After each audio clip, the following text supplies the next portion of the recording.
ఓం సాయిరాం. బాబా భక్తులందరికీ కూడా నమస్కారం అండి. అందరూ కూడా సుఖంగా సంతోషంగా ఎప్పుడూ కూడా ఆనందంగా ఉండాలి అని చెప్పి ఆ బాబాగారి తరపున నేను కూడా మనస్ఫూర్తిగా కోరుకుంటున్నాను. ఈరోజు బాబాగారు అందించే సందేశం ఏంటి అంటే కనుక, తల్లి నీ కోసమే ఈ సందేశం, వెంటనే విను. రేపు రాత్రి 10:15 ఒక శుభవార్త అనేది నీ చెవిన పడేలా చూస్తానమ్మా అని చెప్పి ఏదో ఒక తెలియని సందేశాన్ని బాబాగారు మనకి అందించాలి అనుకుంటున్నారండి. మరి బాబాగారు ఏ సందేశాన్ని అందించినా కూడా అది మన జీవితంలో ఖచ్చితంగా మనకి ఉపయోగపడేదే అయి ఉంటుంది, అది మన మంచి కోసమే అయి ఉంటుంది అని చెప్పి మనందరికీ కూడా తెలిసిన విషయమే కదా. అయితే ఆ సందేశాన్ని మనం ఇప్పుడు బాబాగారి మాటల్లోనే తెలుసుకుందాం. సందేశం వినే ముందు ఎవరికైతే ముందుగా బాబాగారు అంటే నమ్మకం ఉంటుందో, గౌరవం ఉంటుందో, ఇష్టం ఉంటుందో వారందరూ కూడా ఈ వీడియోకి ఒక చిన్న లైక్ ఇవ్వడం మాత్రం మర్చిపోవద్దు. అదేవిధంగా ఛానల్ని సబ్స్క్రైబ్ చేసుకోవడం కూడా అస్సలు మర్చిపోవద్దు. ఇక చాలామంది కూడా గురువుగారి గురించి అడుగుతున్నారండి. వారందరి కోసం ఒక్కసారి శ్రీ షిరిడి సాయిబాబా ఆశీస్సులతో జ్యోతిష్యం చెప్పబడును. గురూజీ శివరామరాజు గారు. Phone number 9959422552. మీరు ఇప్పటి వరకు ఎన్నో చోట్ల జ్యోతిష్యాలనేవి చెప్పించుకొని విసిగిపోయి ఉంటారు. కానీ మీ జీవితంలో ఎటువంటి మార్పులు అనేవి జరిగి ఉండవు. ప్రతి మనిషికి కష్టాలనేవి ఉంటూనే ఉంటాయి. ఆ కష్టాలన్నీ జీవితాంతం పడాలి అంటే ఏ మనిషికైనా కానీ కష్టంగానే ఉంటుంది. మరి అటువంటి కష్టాలు ఏవైనా కానీ మీ జీవితంలో ప్రేమ, పెళ్ళి, ఉద్యోగం, రాజకీయం, సంతానం లేక ఇబ్బంది పడుతున్నా కానీ, భార్యాభర్తల మధ్య గొడవలున్నా కానీ, అప్పుల బాధలున్నా కానీ, ధనం నిలకడలేకపోయినా కానీ, ఇలా ఎటువంటి సమస్యలైనా కానీ ఈ గురువుగారు ఆ సమస్యలకు తగిన పూజలు చేసి పరిష్కారాన్ని చూపిస్తారు. గురువుగారు చెప్పింది చెప్పినట్లు 100% జరుగుతుంది. ఒక్కసారి నమ్మకంతో గురువుగారికి కాల్ చేసి చూడండి. మీ జీవితంలో గొప్ప మార్పులు చూసి మీరే సంతోషపడిపోతారు. ఇక బాబాగారి సందేశం ఏంటో మనం తెలుసుకుందాం. బిడ్డ, నీకోసమే ఈ సందేశం అని చెప్పి ఎందుకు చెప్పాను అంటే కనుక, నీ జీవితంలో ఏవైతే జరగాలి అని చెప్పి ఎదురు చూస్తూ ఉన్నావో అవి జరగకపోగా నీ జీవితంలో కష్టం, నష్టం, దుఃఖం ఇవన్నీ కూడా ఎక్కువైపోతూ ఉన్నాయి. అసలు జీవితంలో నేను పుట్టిందే వీటిని అనుభవించడానిక అన్నట్లుగా నీ జీవితం పూర్తిగా మారిపోయింది. మరి కష్టాలు కడతేరవా? జీవితంలో సుఖాలు అనేవే రావా? కోరిన కోర్కెలు తీరవా? జీవితం నాకు నచ్చినట్లుగా మారదా అన్న విషయానికి వస్తే, అసలు ఎందుకు ఇలా జరగడం లేదో, ఏం చేస్తే ఈ మార్పు వస్తుందో నేను నీకు ఒక చిన్న కథ ద్వారా చెప్తానమ్మా, జాగ్రత్తగా విను అని చెప్పి బాబాగారు మనకి ఒక చిన్న కథని తెలియపరచాలి అనుకుంటున్నారు. ఒక ఊర్లో ఒక అమ్మా నాన్న, ఆ అమ్మా నాన్నకి ఒక బాబు కూడా ఉన్నాడు. బాబుకి పుట్టుకతోటే ఒక చెయ్యి అనేది సరిగా పని చేయదు. ఏ పని చేయాలి అన్నా కానీ అమ్మా నాన్న సపోర్ట్ లేకుండా తను ఏది కూడా చేయగలిగేవాడు కాదు. అలాగే కొంతకాలం అనేది తనకి జరిగిపోతూ ఉంది. అయితే ఒకరోజు బాబు కుల్ఫీ పోటీలు అని చెప్పి, అంటే ఈ కరాటీ పోటీలు ఉంటాయి కదా, ఈ కరాటీ పోటీలు దానికి ఒకసారి చూడటం కోసం సరదాగా వెళ్తాడు. అలా వెళ్ళిన దగ్గర నుంచి ఆ బాబుకు కూడా ఏమనిపిస్తుంది అంటే, నేను కూడా కరాటీ నేర్చుకుంటే బాగుంటుంది, నేను కూడా ఇలా ఒక అబ్బాయిని డిష్యూమ్ అని చెప్పి కొడితే బాగుంటుంది అని చెప్పి సరదాగా ఆ మాట మనసులో అనుకొని ఇంటికొచ్చి అమ్మతో చెప్పాడు. అప్పుడు వాళ్ళ అమ్మ ఏమందంటే, ఏంటి బాబు ఇవన్నీ కూడా నీ వల్ల కాదు నాయనా, నీ పనులేంటో నువ్వే చూసుకో అని చెప్పి చిన్నగా చెప్పి వదిలేస్తుంది. ఇక నాన్న దగ్గరికి వెళ్ళి, నాన్న నాకు కరాటీ నేర్పించవా, నాన్న నాకు కరాటీ నేర్పించవా అని చెప్పి బాగా విసిగించడం మొదలుపెట్టాడు.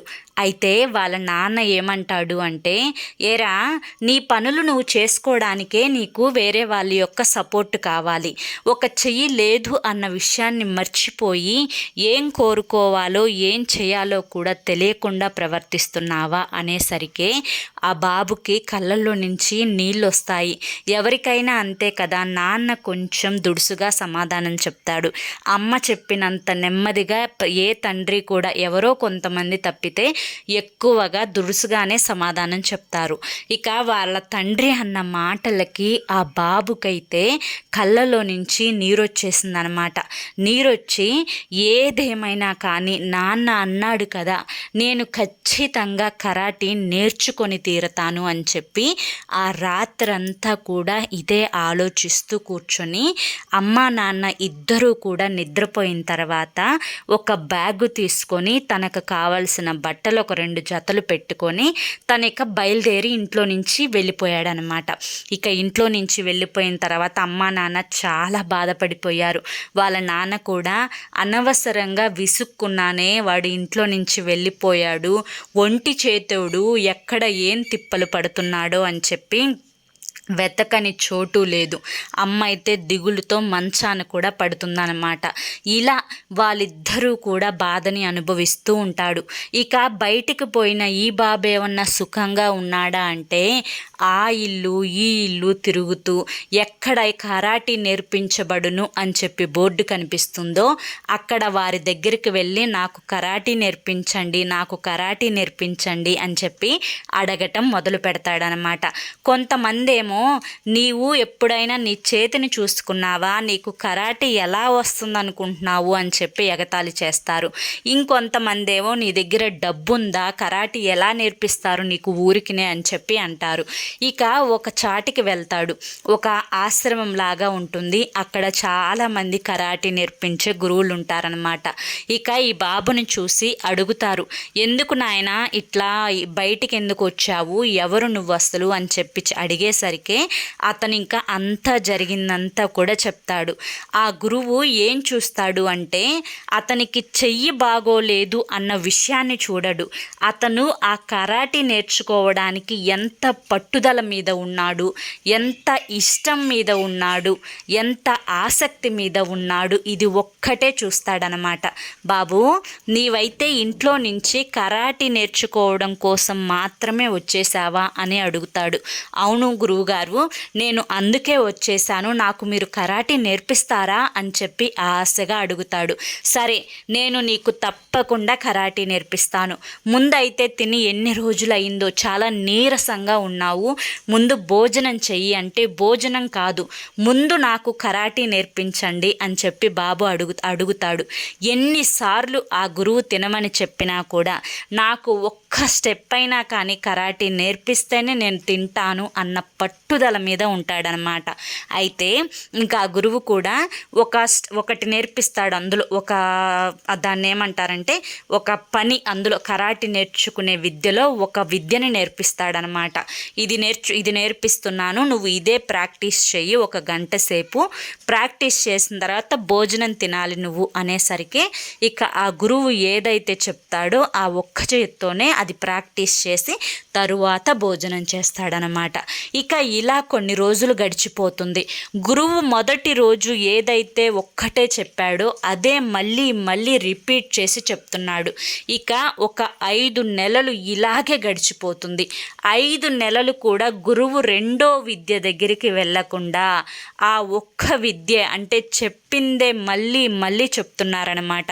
ఇక పక్కనున్న ఒక శిష్యుడు ఈ అబ్బాయితో చెప్తాడు, నువ్వేమో కరాటే నేర్చుకోవడం కోసం అని చెప్పి ఇంట్లో నుంచి వచ్చేసావు, నీకేమో ఒక్క చెయ్యే పని చేస్తుంది, ఇంకో చెయ్యి పని చేయదు, ఈ గురువు కూడా నీతో ఆడుకుంటున్నాడు, మాకైతే రకరకాల విద్యలు నేర్పిస్తూ ఉన్నారు, నీకు మాత్రం ఈ ఒక్క స్టెప్ అంటే ఈ ఒక్క విద్య నేర్పిస్తున్నాడు, అది కూడా నెల కాదు 2 నెలలు కాదు 5 నెలల నుంచి ఒక్కటే నేర్పిస్తున్నాడు, అసలు ఈ గురువుకి నీకు కరాటే నేర్పించడమే ఇష్టం లేదు అని చెప్పి పక్కన శిష్యుడు చెప్పేసరికి ఆ శిష్యుడు అంటే ఆ చేయలేని అబ్బాయి కూడా ఆలోచించుకొని గురువుగారిని అడుగుతాడనమాట.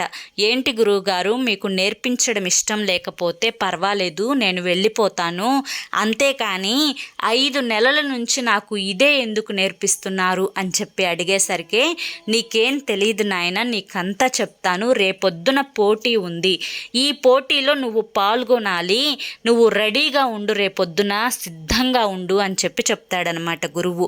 ఏంటి, నేను నేర్చుకున్న ఈ ఒక్క విద్యకే మళ్ళీ నన్ను పోటీలోనా మీరు అని చెప్పి అంటాడు. అవును నాయన అని చెప్పేసరికి ఇక తెల్లవారుతుంది, అంతా కూడా సిద్ధం చేస్తారు. అవతల ఉన్న వ్యక్తి అన్ని విద్యల్లోనూ ఆరితేరుతాడు. అతని బాడీ పర్సనాలిటీ అంతా కూడా 6 ప్యాక్ బాడీ అయితే ఉంటుందన్నమాట అతనికి. ఇక ఆల్రెడీ ఒక అతన్ని కొట్టి నేల కరిపిస్తాడు అతను. ఇక రెండవసారి ఈ అబ్బాయే వెళ్ళాల్సి వస్తుంది. గురువుగారు వచ్చి చెప్తాడు, రెడీనా నువ్వు అని చెప్పి. ఇక ఇతనికి భయం వేస్తుంది రంగంలోకి దిగడానికి.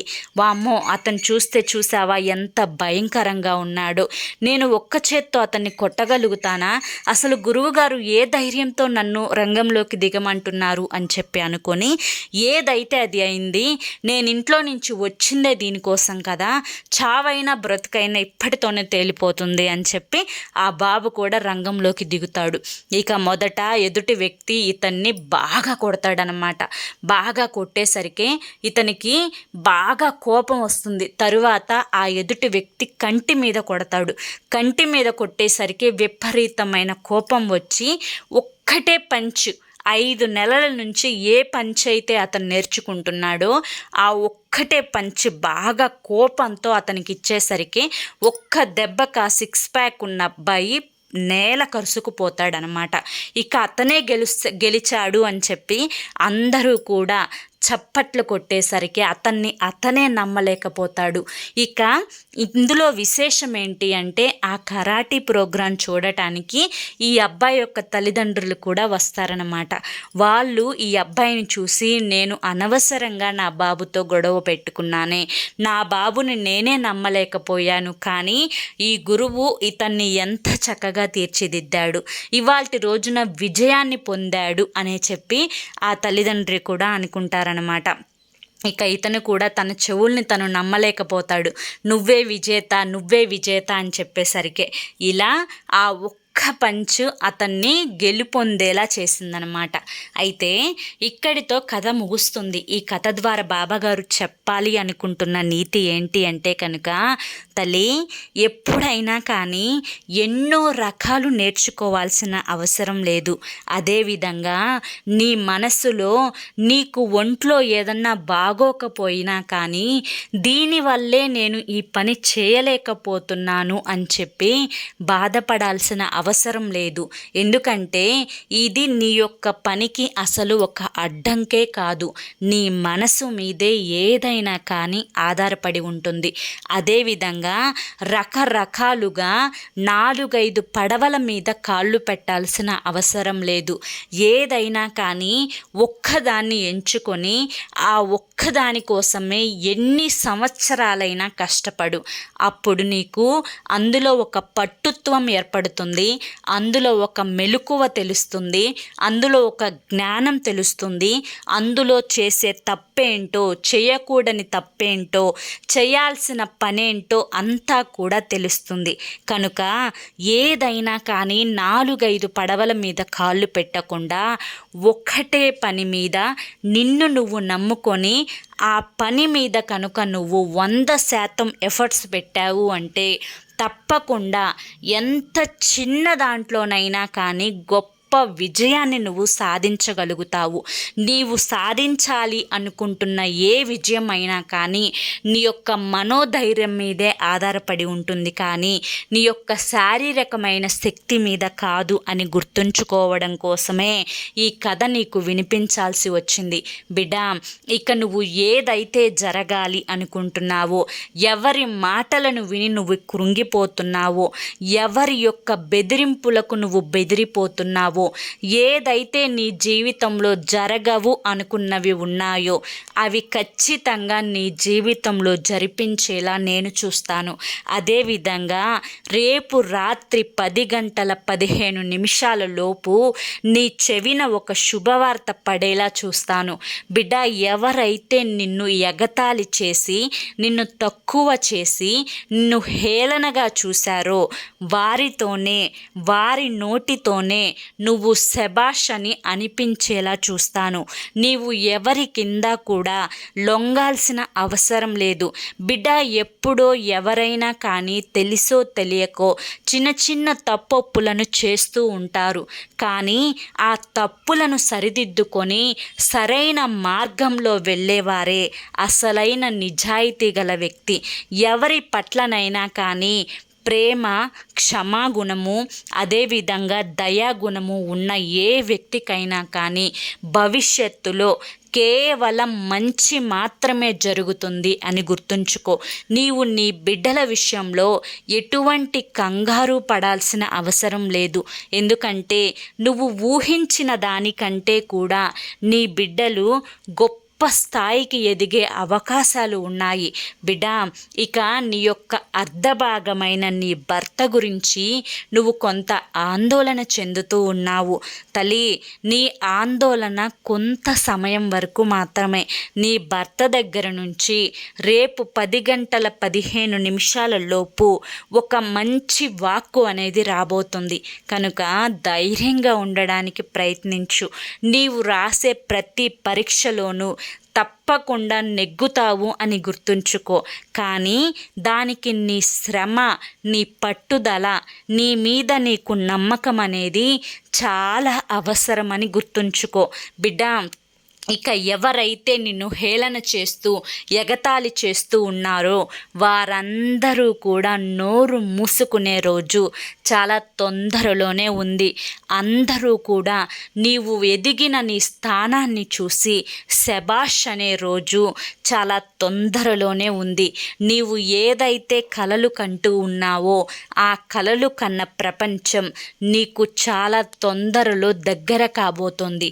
కనుక దేని గురించి కూడా భయపడవద్దు. ముందు అనవసరమైన ఆలోచనలతో నీ మనసుని పాడు చేసుకోవద్దు. లేదా ఆ యొక్క చెడు ఆలోచనలు ప్రతి నిమిషం కూడా నిన్ను బ్రతికుండగానే చంపేస్తూ ఉంటాయి అని గుర్తుంచుకో. నీవు తెలివిగల దానివి తల్లి.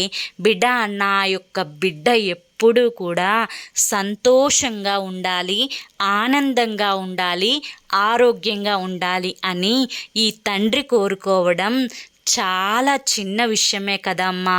మరి నా ఈ చిన్న కోరికను నువ్వు తీర్చలేవా చెప్పు?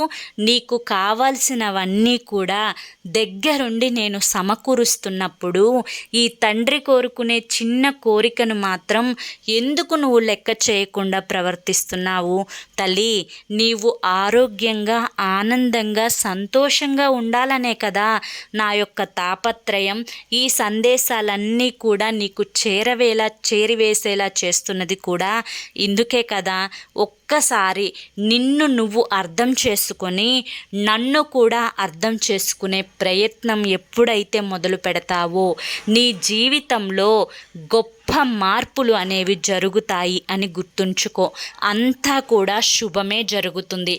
దేని గురించి భయపడవద్దు, దేని గురించి ఆలోచించవద్దు. ప్రస్తుతం గురించి మాత్రమే ఆలోచించు. జరిగిపోయిన దాని గురించి అస్సలు వద్దు తల్లి. జరగాల్సిన దాని గురించి నేను పూర్తిగా చూసుకుంటాను. నా యొక్క భరోసా నీ జీవితం పట్ల ఎల్లప్పుడూ కూడా ఉంటుంది. నా మీద నమ్మకం ఉంచి అన్నింటిలో కూడా చురుకుగా ప్రయత్నించు. అంతా నీకు నచ్చినట్లుగానే జరుగుతుంది. సరేనా అని చెప్పి ఈరోజు బాబాగారు మనకి చాలా చక్కటి సందేశాన్ని అందించారండి.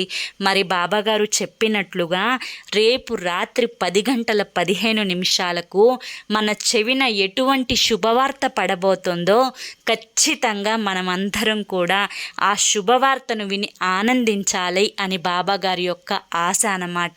తప్పకుండా మనం నమ్ముదాము, ఆ శుభవార్త కోసం ఎదురు చూస్తూ ఉందాము. మనం ఎదురు చూసినా ఎదురు చూడకపోయినా బాబాగారు అన్న మాట తప్పకుండా నిలబెట్టుకుంటారు.